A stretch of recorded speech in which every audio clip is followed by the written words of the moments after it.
Okay, I'm only going to teach one meditation at a time for video, and this one is suitable for kids.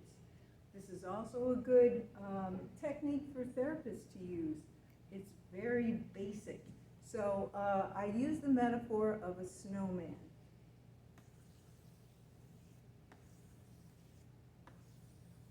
And when you breathe, you're going to start with the bottom ball, and you're going to fill the bottom ball, or fill the big snowball on the bottom first, like you do a snowman. Fill it up with breath, and then the middle ball, and then the top ball. And when you exhale, you're going to imagine the snowman is melting. Snow person. And it's melting on the top, the middle melts, and then the bottom. Let's say the sun is up here. So the top, that actually does happen. For all you kids who grew up in California, the top melts first because it's the smaller ball. So fill up the bottom, the middle, the top. Drain the top, the middle, the bottom. And that's a good continuous way to breathe, to calm down. Of course, this is good for adults too. And then could one of my students bring me a chair? I'd like to just show you also, there's a problem with how pop culture has introduced meditation to kids all over. So any kid will sit there cross-legged and put their fingers like this and go, I'm meditating. And they can sit there for a while and, you know, they're posing in a meditation posture and virtually nothing happens. Usually, I shouldn't generalize. So let me just show a really good way that this is good for adults too.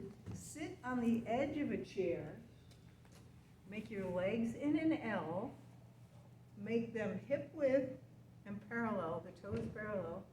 The hands can go over the knees like this, or in the lap. You can, this is a fun thing, kids like this. So you can make a hook by touching your nail beds to each other and your thumb to your finger pads, and then weave your thumb through the hole and make another hook around your fourth knuckle. And your elbows are going to rest at your sides, and this is a very self-contained way to meditate. It prevents you from scratching your nose. It's also warming because your arms are held close to your rib cage. So we're having a chilly winter. This is a warming meditation. You can put a blanket around your lap. You can put a blanket around your shoulders for this. So you don't have to sit scrunched up on the floor or even elevated by pillows with your legs crossed, which as you age might hurt your hip, twist your knee, result in problems if you say you do meditation for 40 minutes a day religiously, and then you're starting over time to get joint pains. It might be because your joints aren't as flexible and don't want to be twisted anymore. Okay, so you have that with the hands, and then very important to sit on the edge of the seat.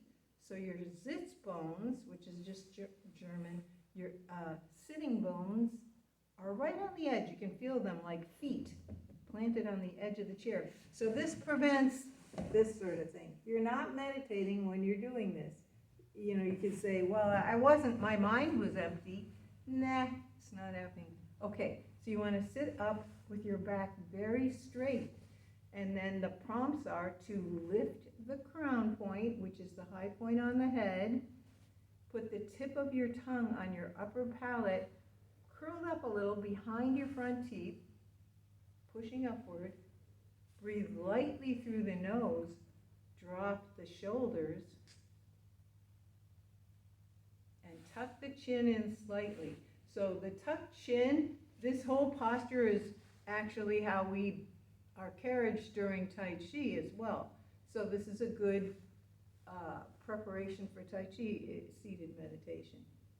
And if you're a child, you could just, like if you're guiding a child, or for you kids, 1 minute is great to get out of a little kid, but try for 5.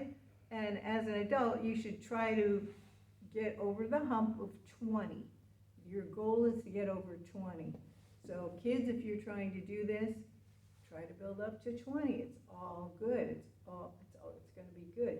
Now, when you come out of it, let's say you do it for 20, or let's say you do it for a long period of time, you don't want to shock your system if you're, so the eyes can be open or half closed, or lightly closed. Don't squinch up your eyes. So the eyes gaze into infinity. And one of the verbal prompts, or the things you think about, one of the important things to think about is eyes gaze outward, ears listen inward. So that means that you are observing your thoughts. You're listening to what's going on in your mind. And you're just quietly observing it. And as you process it, you become more free of it. I mean, that's the experience of this type of meditation. You're not as controlled by your unconscious thoughts. So it's very liberating to do this. Now, if you do it this is good to learn even if you don't do it for a long period of time. A way to come out of this meditation that's not abrupt, so that you don't all of a sudden just open your eyes. It's rather jarring, like, wow, there's the world rushing all around me. It's called wash the face, comb the hair. So as you inhale, you're going to stroke up, put your fingertips on your jaw, breathe in, go alongside your nostrils. Your thumbs go around where your ear attaches, weave through your hair. This is all breathing in. And then at the end, you're going to stroke across the base of the skull and breathe out. And it can be a ha kind of out. And you're going to do it 2 more times. Breathe in.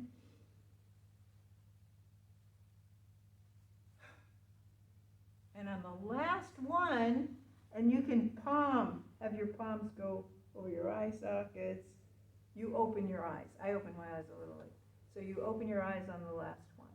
So that is, and it's okay if you're bald. You can comb your head.